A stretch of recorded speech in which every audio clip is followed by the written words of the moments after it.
చాలా గొప్ప సినిమాకి నన్ను పిలిచి మాట్లాడమన్నందుకు నా జన్మ ధన్యంగా భావిస్తూ ఇంత గొప్ప సినిమా తీసినటువంటి నిర్మాత నారాయణ రెడ్డి గారికి, దర్శకుడు ఏటా గారికి, టెక్నీషియన్స్కి, మొత్తం అందరికీ, ముఖ్యంగా పాత్రికేయ మిత్రులకు, హే తమ్ముళ్ళరా మీరు మెయిన్ సక్సెస్ చేయాలి, శబాష్ మీకు. ఇక్కడ ఒక పెద్ద ఆయన ఉన్నాడు, ఆయన కామారెడ్డి ఎమ్మెల్యే గారు. కేసీఆర్ గారు ఓడిపోయారా? నేను షాక్. రియల్లీ రేవంత్ రెడ్డి గారు ఓడిపోయారా? మళ్ళీ షాక్. కామారెడ్డి బిడ్డ వెంకటరమణారెడ్డి గారు ఇద్దరి మీద గెలిచాడా? అమ్మని అమ్మ ఎవడైనా ఆయన చూడాలరా బాబు అనుకున్నా, నిజంగా చూడాలనుకున్నా. తెలుసో సార్, కానీ ఒక్కసారి చూడాలనిపించింది. ఈ రజాకార్ దయ వల్ల వారిని చూసా. శబాష్ వారికి. మన హార్మూర్ రెడ్డి గారు, మీ ఇద్దరు దెబ్బ వల్ల ఈవేళ నరేంద్ర మోడీ గారు, అమిత్ షా గారు తెలంగాణలో 5 ఎంపీలు 6 ఎంపీలు కూడా ఈవేళ ఏకంగా 15 ఎంపీలకి మేము సిద్ధం అని చేశారు మహానుభావ. ఓకే, వందనాలు మీకు, ధన్యవాదాలు మీకు. మిత్రులారా, ఫస్ట్ ఒక పాప ఎవరో సర్దార్ వల్లభాయ్ పటేల్ జిందాబాద్ ఉంది. శబాష్. అమ్మ ఎవరు? వై? బికాస్ భారతదేశంలో 567 పైగా సంస్థానాలుంటే ఆ రోజుల్లో ముఖ్యంగా కశ్మీర్, జునాగఢ్, ట్రావెన్కోర్, నిజాం స్టేట్, ఈ నలుగురు కూడా మేం భారతదేశంలో విలీనం కావు. Junagadh and Nizam state, we want to join in Pakistan. Travancore మేము సొంతంగా ఉండదలుచుకున్నాం. కశ్మీర్ మేము సొంతంగా ఉండదలుచుకున్నాం అని క్లాష్ వస్తే ఇండియా ముక్కలైపోద్దా, చిన్న భిన్నమైపోద్దా, ఏమైపోద్ది భారతదేశం అని తాపత్రయపడుతున్న దోషుల్లో లార్డ్ మౌంట్ బాటన్ నుంచి బ్రిటిష్ వాళ్ళందరూ కూడా బ్రిటిష్ రూల్ చేయకపోతే ఇండియా ముక్క చెక్కలైపోద్దని ఎదురు చూస్తున్న తరుణంలో జవహర్లాల్ నెహ్రూ గారితో కొట్లాడిన ధీరాది ధీరుడు సర్దార్ వల్లభాయ్ పటేల్. అప్పుడు నెహ్రూ ప్రధానమంత్రి, సర్దార్ వల్లభాయ్ పటేల్ ఉప ప్రధాని, హోమ్ మినిస్టర్. మిస్టర్ నెహ్రూ, ఇప్పుడు కన్నా ఈ కన్నా మనం విలీనం చేయకపోతే we are going to lose our nation, Hinduism, country, India మొత్తం పోద్ది. నువ్వు చేస్తావా, నన్ను చేయమంటావా అని పటేల్ గారు అడిగితే నెహ్రూ అలగపూనాడు. అలగపూన్నప్పుడు నువ్వు అలగపూనుతున్నావు, very sorry, I'm going to resign my post అన్నాడు పటేల్.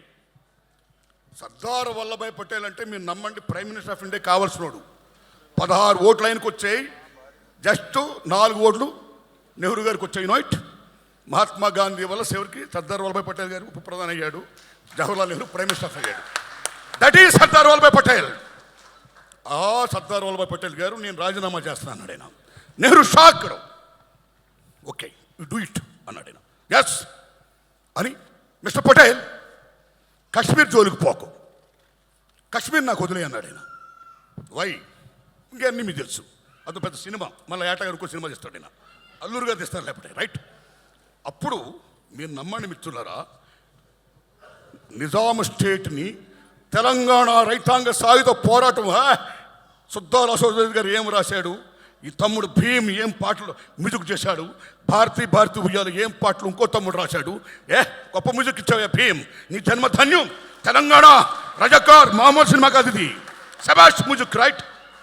నిజంగా నాకు ఎక్కడ అనిపిస్తుంటే, గూడూరు నారాయణ రెడ్డి గారు, ఈ బిలాంగ్స్ టు బీజేపీ, రైట్? ఈ బీజేపీ వాళ్ళకి కొంచెం ఎర్ర జెండా అంటే కొంచెం ఎక్కడో చిన్న పీకుడు పెద్ద పీకుడే. కాబట్టి వాళ్ళని ఎందుకు మనం ఫోకస్ చేయాలి అనే భావం లేకుండా, సినిమా అంటే సత్యం, సత్యాన్ని చాటి తెప్పేది సినిమా. That is the greatest of Telugu film industry.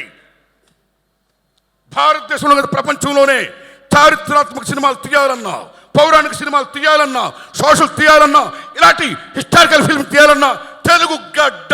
That is the greatest of Telugu. సత్యం జనాన్ని చెప్పడం. అందులో ఈవేళ గూడూరు నారాయణ రెడ్డి గారు ఈ రజాకార్ సినిమా తీయడం ఆషామాషి కాదు, నిజంగా గట్స్ కావాలి. అల్లూరు గారు అన్నట్టు, ఆ సొమ్మ అన్నట్టు నిజంగా గట్స్ కావాలి. వై గట్స్ ఎందుకు కావాలంటే, స్వతంత్రం వచ్చినాడైనా మీరు నమ్మండి, తెలంగాణ సెప్టెంబర్ 17ని విలీనం చేద్దామా, విమోచనం చేద్దామా, దినోత్సవాలు ఐక్యం చేద్దామని తాపత్రయపడుతున్న రోజుల్లో ఇవాళ బీజేపీ వాళ్ళు బ్రహ్మాండంగా ఏదో వాళ్ళు రూల్ చేస్తున్నారండి. అలాంటి రజాకార్ సినిమా ఇవాళ రావడం అనేది సత్యాన్ని జనాన్ని చెప్పడం లేదు. బికాస్ ఇందాక ఇంద్రరాజు గారు అన్నారు మంచి మాట, this not acting Muslim film, right? సత్యం ఇది. But Muslim state Mir Osman Ali Khan, Qasim Razvi, Sardar Vallabhbhai Patel ముగ్గురు బ్రహ్మాండమైన యాక్టర్ని గారు పెట్టాడు. నేను శభాష్, అచ్చు అలాగే ఉన్నారు వాళ్ళు. శభాష్. Character fitness is most important, right? మీరు నమ్మండి మిత్రులారా, ఆనాడు తెలంగాణ రైతాంగ సాయుధ పోరాటం కానీ, వందే మత ఉద్యమం కానీ బీభత్సంగా సాగుతున్న రోజుల్లో మీరు ఉస్మాన్ అలీ ఖాన్ ఈ షాక్డ్ నిజాం స్టేట్ అయిపోద్దు వాట్ డూ. ఇవాళ రెండు కళ్ళ సిద్ధాంతం అని మనం చెప్పుకుంటాము చూడండి. ఆ రోజుల్లోనే హిందువులు ముస్లింలు నాకు రెండు కళ్ళు అని he wants to rule Nizam state. కానీ ఎక్కడో షేక్ అవుతున్నాడు. He wants to save his Kingdom. దానికోసం అప్పుడు ఏం చేశాడంటే, ఈవేళ ఏ ఎంఐఎం ఉందో అది లాతూర్లో ముస్లిం ఫండమెంటలిస్ట్ ఓ ముస్లిం పెద్ద ఆయన ఏర్పాటు చేశాడు ఎంఐఎం పార్టీని. దానికి నాయకుడు ఎవరండి? మీరు ఉస్మాన్ అలీ ఖాన్ కాదు, కాసిం రజ్వీ. అప్పుడు నిజాం స్టేట్ అంటే తెలంగాణలో 12 జిల్లాలు, 8 జిల్లాలు, మహారాష్ట్ర 5 జిల్లాలు, కర్ణాటక 3 జిల్లాలు. This is Nizam state. అప్పుడు కాసిం రజ్వీని పిలిపించి నా సామ్రాజ్యాన్ని నువ్వు కాపాడు, ఏం చేస్తావు చెయ్యన్నాడు ఆయన. అప్పుడు ఆయన రజాకార్ అనే ఒక సంస్థను ఏర్పాటు చేశాడు. What is the meaning of Razakar? Muslim మత సేవకుడు, ముస్లిం మత పరిరక్షకుడు. ఆర్ ది పరిరక్షకాస్ ఆఫ్ ముస్లిమ్స్. ఇస్లాం స్టేట్ కావాలి అని రజాకార్ని మొత్తం సైన్యాన్ని ఏర్పాటు చేశాడు. They came from where? From Iran, Iraq, Pakistan, Afghanistan, Bihar, UP. ఈ ప్లేస్ నుంచి 2 లక్షల మంది రజాకారులు. అక్కడి నుంచి రజాకారులు ఏం చేశారు, ఏం వాగడాలు చేశారు. ఆ రోజుల్లో, ఆ 10 ఏళ్లలో ఈవేళ తెలంగాణ గుండెకాయని ఎలా గుణపాలతో గుచ్చారు, తెలంగాణ గుండెల మీద ఎలా కుంపట పేల్చారు, తెలంగాణ తెలని భాషని, సంస్కృతిని, సమస్తాన్ని కూడా ఎలా పిప్పు చేశారు అనేది మన తమ్ముడు ఆల్రెడీ సినిమాలో చూపించాడు. అలాంటి దశలో ఆ రజాకార వ్యవస్థ మీద ఎంతమంది మహానుభావులు త్యాగం చేస్తే, ఇందాక మనం మంచి మాట చెప్పుకోవాలి గూడూరు నారాయణ రెడ్డి గారు, ఇది నిజంగా యాంటీ ముస్లిం ఫిల్మ్ కాదు, గుర్తుపెట్టుకోండి. ఆ రోజుల్లో కాసిం రజ్వీ మీద ప్రప్రదంగా అటాక్ ఇచ్చిన వీరాది వీరుడు, సూరాది సూర్యుడు, గ్రేట్ ఇంతియాజ్ పత్రిక editor and writer Shoebullah Khan. తాలో షోయబుల్లా ఖాన్, మిషన్ నిజాం మీర్ ఉస్మాన్ అలీ ఖాన్. హిందువులు ముస్లిం 2 కళ్ళు అంటావు, ఏది? హిందువులు చంపుడు పాడవేనా నీ 2 కళ్ళ సిద్ధాంతం?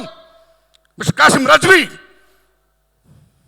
Don't be like Muslim fundamentalist. మానవత్వంతో ఉండు. చూసుకోండి మిత్రులారా, అల్లాను పూజించే వాళ్ళు ఎవరో కూడా హిందూ దేవాలను కూర్చో రాముని పూజించరు. యేసుక్రీస్తుని పూజించి చర్చికి వెళ్ళేవారు ఎవరు క్రిస్టియన్స్ కూడా వచ్చి మన రాముడిని, ఈశ్వరుని, హిందూ దేవాలకు రారు. కానీ మన హిందువులు మాత్రం మన దేవుళ్ళు పూజించడమే కాదు, కనపడ్డ అల్లాకి వెళ్తారు దండం పెడతాం, దర్గాకి వెళ్తాం దండం పెడతాం, చర్చికి వెళ్తాం దండం పెడతాం, బుద్ధిస్ట్కి దండం పెడతాం.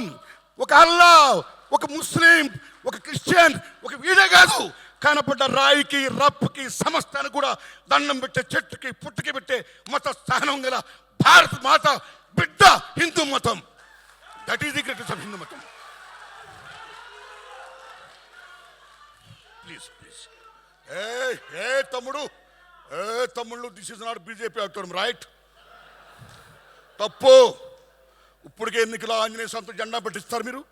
రాముని జై శ్రీరామ్ అంటే రాముడు మీ అబ్బ సొత్తా, మన సొత్తా, అందరి సొత్తు రాముడు. ఇక్కడే మాట్లాడకండి ప్లీజ్. సారే జహాं से अच्छा అన్న మహమ్మద్ ఇక్బాల్ ఎవరు? ముస్లిం. ఆయన సారే జహాं से अच्छा హిందుస్థాన్ హమారా అన్నాడు, కానీ సారే జహాं अच्छा పాకిస్తాన్ హమారా అల్లా.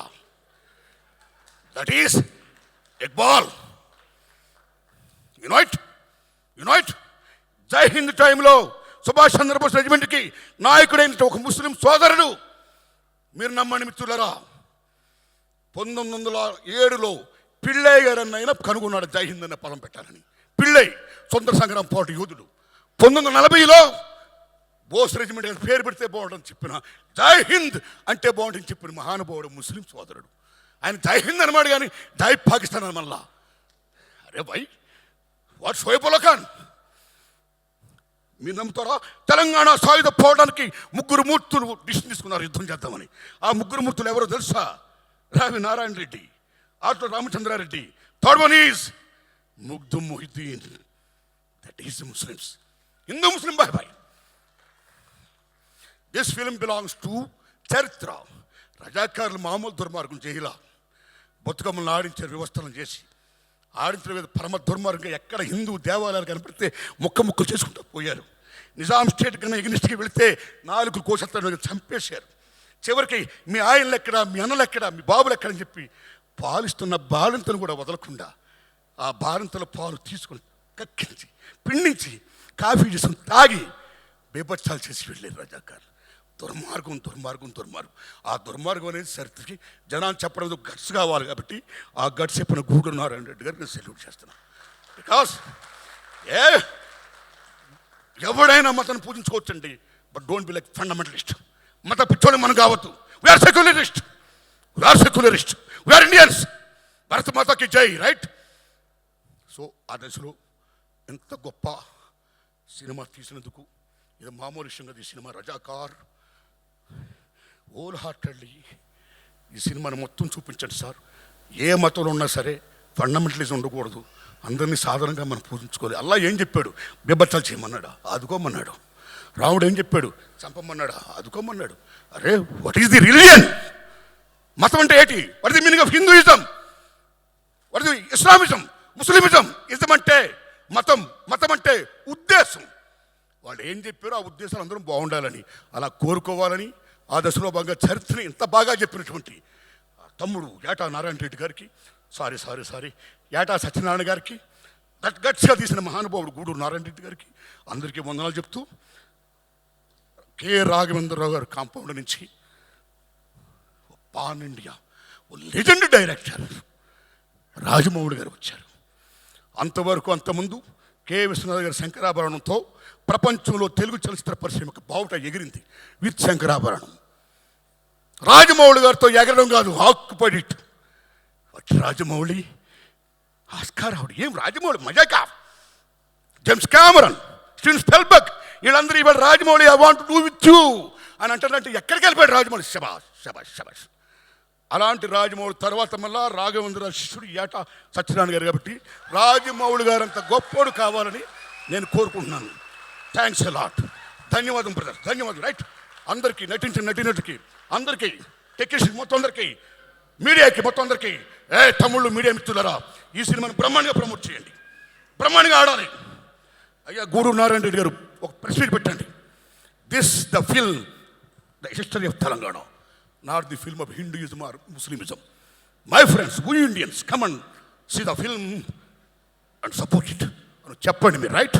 నమస్కారం తమ్ముళ్ళారా, ధన్యవాదాలు మీకు. Thanks a lot.